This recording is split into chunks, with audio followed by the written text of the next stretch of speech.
여러분 안녕하세요. 여기 실패한 프랑스 셰프가 있습니다. 그가 한국의 작은 음식점에서 한 끼 식사로 운명이 바뀌게 된 사연이 도착했는데요. 미식의 나라 프랑스 셰프가 어떤 사연을 보내왔는지 한번 들어보실래요?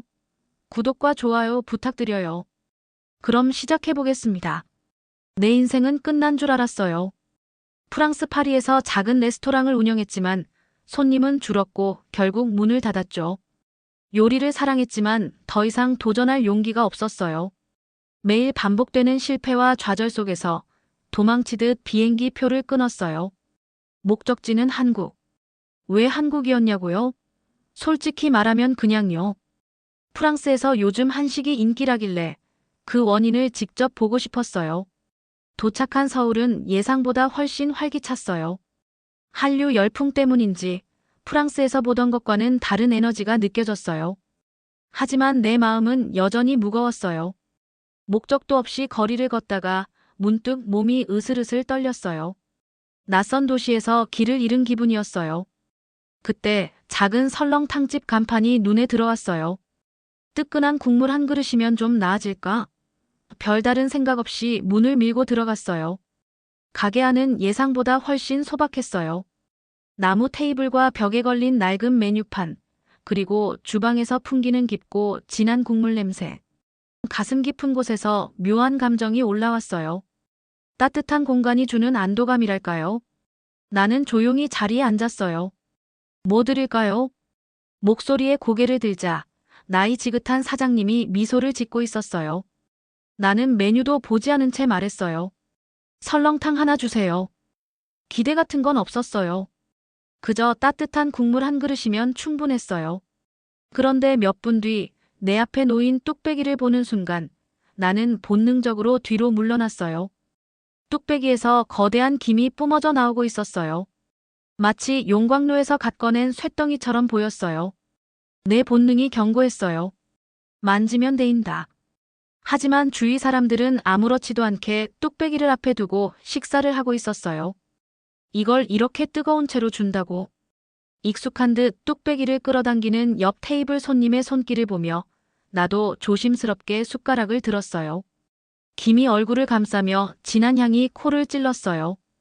설렁탕 국물을 한 숟갈 떠 입에 넣는 순간 나는 순간적으로 멈춰버렸어요. 뜨거웠어요. 그런데 단순히 뜨겁기만 한 게 아니었어요. 깊고 진한 맛이 혀끝에서부터 목구멍까지 퍼져나갔어요. 육수 속에 녹아든 기름기와 감칠맛이 혀를 감싸며 천천히 흘러내렸어요. 지금까지 먹어본 국물 요리 중 가장 인상적이었어요. 마치 뼛속까지 스며드는 듯한 온기와 풍미가 동시에 느껴졌어요. 나는 숟가락을 내려놓고 뚝배기를 다시 바라봤어요. 신기한 점이 있었어요. 시간이 지나도 국물이 식지 않는다는 거였어요. 조금 전과 같은 온기, 같은 깊은 맛. 이건 이상했어요. 프랑스에서라면 스테인리스 냄비나 세라믹 그릇에 담긴 음식은 금방 식어버려요. 하지만 이 뚝배기는 처음과 다를 게 없었어요. 마치 작은 화로처럼 스스로 열을 품고 있는 듯 했어요. 대체 이 그릇은 뭐지? 그때 옆 테이블에서 한국인 손님들의 대화가 들려왔어요. 뚝배기라서 끝까지 따뜻하네. 역시 국물 요리는 뚝배기가 최고야. 뚝배기. 순간 내 머릿속에 번개가 친 듯 뭔가 스쳤어요. 이 단순해 보이는 검은 그릇이 프랑스 요리에 적용된다면, 부야베스를 마지막 한 숟갈까지 뜨겁게 유지할 수 있다면, 오니온 수프도 미지근해지는 일이 없어진다면, 하지만 이건 말도 안 되는 생각이었어요. 나는 스스로를 다그쳤어요. 이건 한국에서 흔한 그릇일 뿐이야. 하지만 아무리 애써 부정해도 마지막까지 뜨거웠던 그 국물과 부드럽게 풀어지는 고기의 식감이 머릿속에서 떠나지 않았어요. 나는 사장님을 바라봤어요. 어쩌면 내 인생을 바꿀 단서를 방금 찾았을지도 몰랐어요. 그날 밤 숙소로 돌아왔지만 머릿속은 온통 뚝배기 생각뿐이었어요. 나는 노트북을 켜고 검색을 시작했어요. 한국 뚝배기 원리, 뚝배기 열전도율, 전통 한식 조리법. 페이지를 넘길수록 놀라운 사실들이 드러났어요. 뚝배기는 단순한 도자기 그릇이 아니었어요. 고온에서 구워내어 미세한 기공이 생기고 그 덕분에 열을 오래 유지하는 구조였어요. 서양의 무겁고 두꺼운 세라믹 그릇과는 완전히 다른 방식이었죠. 프랑스에서는 이런 개념 자체가 없었어요. 나는 더 깊이 조사하기로 했어요. 멀지 않은 곳에 뚝배기를 만드는 곳이 있었거든요. 다음 날 아침 유명한 도자기 거리를 방문해 직접 물어봤어요. 뚝배기는 어떻게 만들어지나요? 도자기 가게 주인은 흥미로운 표정으로 대답했어요. 이건 일반 도자기랑 달라요. 1200도 이상의 고온에서 구워지면서 표면에 미세한 구멍이 생겨요. 이 기공이 수분을 머금고 음식을 넣으면 열이 지속적으로 방출되면서 따뜻함을 유지하는 거죠. 나는 깜짝 놀랐어요. 일반적인 프랑스 도자기는 겉이 매끈하고 열을 흡수하지 못해요. 반면 뚝배기는 열을 저장하고 서서히 방출하면서 음식의 온기를 지켜주는 특수한 구조를 가지고 있었어요. 그럼 가격은 어느 정도인가요? 이건 7,000원 정도 합니다.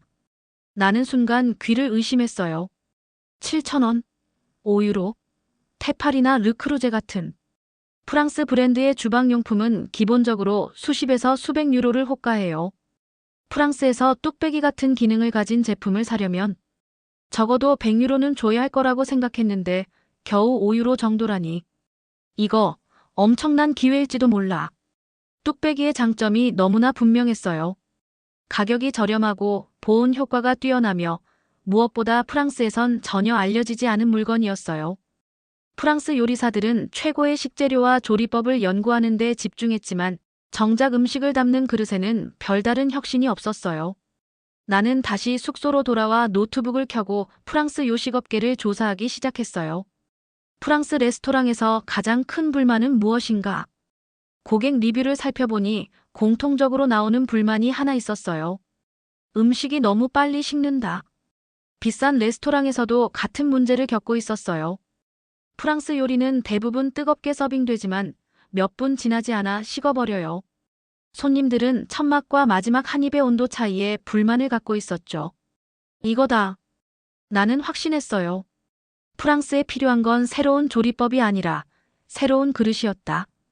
하지만 또 다른 의문이 들었어요. 프랑스 요리사들은 이걸 받아들일까? 뚝배기는 한국에서 너무나 당연한 그릇이지만 프랑스에서는 전혀 생소한 개념이었어요. 유럽의 레스토랑에서는 스테인리스, 세라믹, 유리 그릇이 일반적이었어요. 고온에서 바로 서빙되는 식문화가 거의 없었거든요. 이걸 프랑스 식당에 가져가면 사람들은 어떻게 반응할까? 나는 눈을 감았어요. 뚝배기를 들고 프랑스 레스토랑에 들어가는 내 모습이 상상됐어요. 요리사들은 비웃을지도 몰라요. 이게 뭔데? 아시아 냄비냐? 라고 말할지도요. 하지만 마지막까지 뜨거운 부야베스를 먹어본다면, 뚝배기의 힘을 경험한다면, 그 순간 내 안에서 오랫동안 느끼지 못했던 감정이 꿈틀거렸어요. 이걸 직접 해봐야겠어. 나는 다시 뚝배기의 사진을 들여다봤어요. 단순한 그릇이라고 생각했던 것이 이제는 나에게 거대한 도전처럼 보였어요. 뚝배기 하나가 내 인생을 바꿀 수도 있다는 예감이 들었어요. 한국에서 가져온 뚝배기를 조심스럽게 가방에 넣으며 나는 프랑스로 돌아갈 준비를 마쳤어요. 짐 속에는 여러 개의 뚝배기가 차곡차곡 쌓여 있었어요. 이걸로 뭔가 해낼 수 있을까?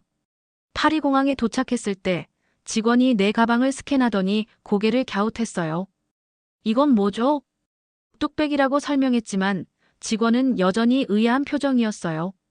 검은색 도자기 그릇이 한가득 들어있는 가방을 한참 들여다보더니 장난스럽게 물었어요. 설마 돌을 가져가는 건 아니죠? 나는 웃으며 대답했어요. 아니요, 이건 프랑스 요리를 바꿀 그릇입니다. 파리에 도착하자마자 나는 가장 먼저 주방으로 향했어요. 프랑스 요리와 뚝배기의 궁합을 직접 실험해봐야 했어요. 나는 부야베스를 만들었어요. 이 요리는 프랑스 남부 마르세유에서 시작된 전통적인 해산물 스튜로 국물이 깊고 진한 맛을 내지만 가장 큰 단점은 금방 식어버린다는 것이었어요. 뚝배기에 국물을 담아보고 기존의 스테인리스 그릇에도 같은 양을 담았어요. 그리고 타이머를 눌렀어요. 5분, 10분, 15분. 기존 그릇의 국물은 점점 미지근해졌어요. 반면 뚝배기에 담긴 부야베스는 여전히 김이 모락모락 올라오고 있었어요. 나는 한 숟가락 떠먹었어요. 아직도 뜨거웠어요. 입안을 감싸는 온기가 전혀 식지 않았어요. 그런데 뚝배기에 담긴 국물은 단순히 온도가 유지된 것뿐만이 아니었어요. 시간이 지나면서 맛이 더 깊어졌어요. 국물 속에 해산물과 허브향이 더욱 농축되면서 처음보다 훨씬 풍부한 풍미가 퍼졌어요. 이게 뚝배기의 힘인가? 확신을 얻은 나는 즉시 요리사 친구들을 불러 시식회를 열었어요. 오늘 특별한 실험을 해볼 거야. 프랑스 요리를 한국의 뚝배기에 담으면 어떤 변화가 생기는지. 요리사 친구들은 흥미롭다는 듯이 지켜봤어요. 하지만 대부분 반신반의했어요. 이건 한국식 냄비잖아. 프랑스 요리랑은 안 어울릴걸. 나는 두 가지 버전의 부야베스를 테이블에 올렸어요. 하나는 기존의 접시에 담긴 것, 하나는 뚝배기에 담긴 것. 그리고 모두에게 한 번씩 맛을 보게 했어요. 처음에는 별반 차이를 느끼지 못하는 듯 했어요. 하지만 10분이 지나고 15분이 지나자 상황이 달라졌어요. 잠깐, 이거 아직도 뜨거워. 한 요리사가 뚝배기에 담긴 부야베스를 한 숟갈 떴어요. 그리고 놀란 얼굴로 나를 쳐다봤어요. 이건 마치 처음 내왔을 때 그대로야. 하지만 또 다른 요리사가 한 숟갈을 뜨고는 한참 동안 아무 말도 하지 않았어요. 그러다 천천히 입을 열었어요. 이건 처음보다 더 깊어진 맛이야. 그 말을 들은 나머지 셰프들도 다시 숟가락을 들었어요. 국물이 처음보다 더 풍부해졌다. 해산물과 허브향이 처음보다 훨씬 더 잘 스며들었어. 단순히 온도만 유지되는 게 아니야. 조리 과정이 계속되고 있어. 요리사들은 마치 새로운 혁신을 발견한 듯한 표정을 지었어요. 한 셰프가 진지한 눈빛으로 나를 바라봤어요. 이거 프랑스 요리의 혁명이 될 수도 있어. 그 순간 나는 확신했어요. 뚝배기는 단순한 그릇이 아니라 요리의 깊이를 더하는 혁신적인 도구였다. 하지만 요리사들만의 반응으로는 부족했어요. 소비자들도 경험해야 했어요. 나는 레스토랑 주인에게 협조를 구했고 시식 이벤트를 열기로 했어요. 부야베스를 두 가지 버전으로 준비하겠습니다. 전통적인 방식과 새로운 방식, 여러분이 직접 비교해 보세요. 손님들은 흥미롭게 참여했어요. 그리고 결과는 놀라웠어요. 이거 끝까지 뜨거워. 처음보다 더 맛이 진해진 것 같은데? 이런 방식의 요리는 처음이야. 완전히 새로운 경험이야. 한 여성 고객이 흥분한 목소리로 물었어요. 이거 어디서 살 수 있나요? 그 순간 내 머릿속에서 퍼즐이 맞춰졌어요. 요리사들뿐만 아니라 소비자들도 원하고 있었다. 단순히 요리의 문제가 아니라 프랑스 미식 문화 자체가 변화할 준비가 되어 있었다. 사람들의 반응을 보면서 나는 속으로 외쳤어요. 유레카! 이건 단순한 실험이 아니었어요. 프랑스 요리의 새로운 패러다임이 열리고 있었다. 뚝배기 하나가 프랑스 미식 문화를 흔들기 시작했어요. 시식 이벤트가 끝난 후 나는 한동안 아무 말도 하지 못했어요. 사람들의 반응은 내 예상보다 훨씬 더 뜨거웠어요. 단순히 음식의 온도가 유지되는 것뿐만 아니라 시간이 지나면서 맛이 더욱 깊어지는 뚝배기의 특성이 사람들을 감탄하게 만들었어요. 며칠 후 레스토랑 주인은 나를 따로 불렀어요. 그의 눈빛은 흥분으로 빛나고 있었어요. 이 뚝배기 더 구할 수 있나? 나는 미소를 지으며 고개를 끄덕였어요. 얼마나 필요하시죠? 그는 고민할 필요도 없다는 듯 대답했어요. 전부. 내가 프랑스에서 가장 먼저 이걸 도입하는 사람이 되고 싶어. 그 말이 끝나자마자 나는 곧바로 한국의 도자기 장인에게 연락을 취했어요. 그리고 프랑스 요리에 맞는 새로운 디자인을 제안했어요. 기존의 뚝배기보다 조금 더 넓고 낮게 만들어 부야베스나 베프부르 기뇽 같은 프랑스 요리를 담기에 최적화된 형태로 제작하기로 했어요. 뚝배기에 대량 주문이 들어가면서 프랑스 요리업계에서도 점차 소문이 퍼지기 시작했어요. 한국의 뚝배기가 프랑스 요리를 바꾸고 있다. 신문과 잡지에도 기사가 실렸어요. 지역방송 TV 요리 프로그램에서는 실험을 진행하며 뚝배기의 보온 효과와 맛의 변화를 분석하기 시작했어요. 그리고 어느 날 나는 프랑스 최고의 미식 잡지로부터 인터뷰 요청을 받았어요. 프랑스 요리와 뚝배기의 만남을 어떻게 생각하십니까? 나는 잠시 생각하다가 미소를 지으며 대답했어요. 뚝배기는 단순한 그릇이 아닙니다. 요리를 더 깊고 풍부하게 만들어주는 하나의 기술이죠. 프랑스 요리처럼 정성과 시간이 중요한 음식에 뚝배기만큼 완벽한 그릇은 없다고 생각합니다. 그 기사는 출간과 동시에 엄청난 반향을 일으켰어요. 이제 프랑스의 여러 레스토랑에서 뚝배기를 사용하는 곳이 늘어나기 시작했어요. 처음엔 실험적으로 도입했던 레스토랑들이 이제는 뚝배기에 담긴 프랑스 요리를 하나의 브랜드로 만들고 있었어요. 나는 다시 한국으로 돌아가 도자기 장인을 찾아갔어요. 선생님, 덕분에 프랑스 사람들이 뚝배기를 사랑하게 됐습니다. 장인은 소박한 미소를 지으며 대답했어요. 결국 음식이 맛있어지면 그건 다들 알아보게 되어 있지. 그의 말이 맞았어요. 좋은 것은 국경을 넘어 사랑받는 법이었어요. 한국에서 태어난 작은 뚝배기가 이제 프랑스 미식 문화를 바꾸고 있었어요. 나는 다시 프랑스로 돌아가 레스토랑의 주방에 섰어요. 이제는 내 요리도 뚝배기에 담아 서빙하고 있었어요. 프랑스 손님들이 따뜻한 음식을 끝까지 즐기며 미소 짓는 모습을 볼 때마다 나는 가슴 깊이 뿌듯함을 느꼈어요. 모든 것은 작은 그릇 하나에서 시작됐어요. 뚝배기 하나가 내 인생을 바꾸었어요.